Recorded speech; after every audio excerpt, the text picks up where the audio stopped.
আদালত যদি কখনো এটাকে অবৈধ ঘোষণা করে আমরা সেটা মাথা পেতে নেব, কিন্তু যতদিন পর্যন্ত আদালত এটাকে অবৈধ ঘোষণা করছে না এই বহিষ্কারদের আমরা বৈধ হিসেবেই ধরে নেব।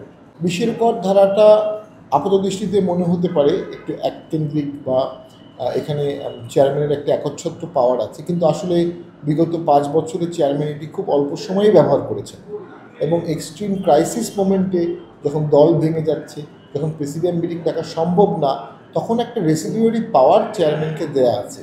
এবং বাংলাদেশের প্রেক্ষাপটে জাতীয় পার্টি নিয়ে যেহেতু অনেকবার হয়েছে, ষড়যন্ত্র হয়েছে, এরকম একটি পাওয়ার থাকতে পারে চেয়ারম্যানের।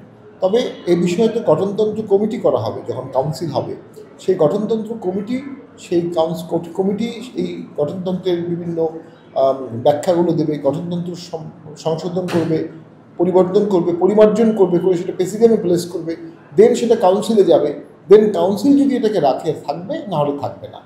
এটি তো আসলে কোনো কিছু ব্যক্তি যদি বলে এই ধারাটি বাদ দিতে হবে, সেই বাদ দেওয়ার প্রক্রিয়াটাও তো গঠনতন্ত্রেই বলা আছে, এবং বাদ দিতে গেলেও গঠনতন্ত্র অ্যামেন্ডমেন্টও গঠনতন্ত্র অনুযায়ী করতে হবে।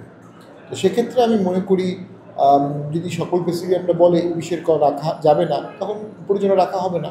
যদি কাউন্সিল ডিলেগেট সবাই বলে বিশের কর রাখা হবে না, তাহলে রাখা হবে না। এটি তো আসলে গণতান্ত্রিক প্রক্রিয়াই সমাধান করতে হবে। তাদের পাওনা দেওয়ার জন্য আহ্বান জানাচ্ছি। পাশাপাশি ওই মামলায় মহাসচিব পদ নিয়ে কোনো আলোচনা ছিল না, মহাসচিব পদ নিয়ে কোনো প্রেয়ার ছিল না।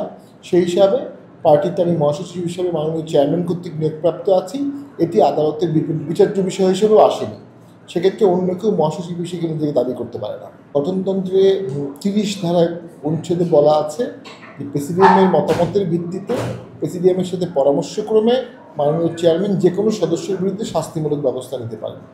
সেই মোতাবেক প্রেসিডিয়ামের রেজলিউশন মোতাবেক তাদের বিরুদ্ধে ব্যবস্থা গ্রহণ করা হয়েছে।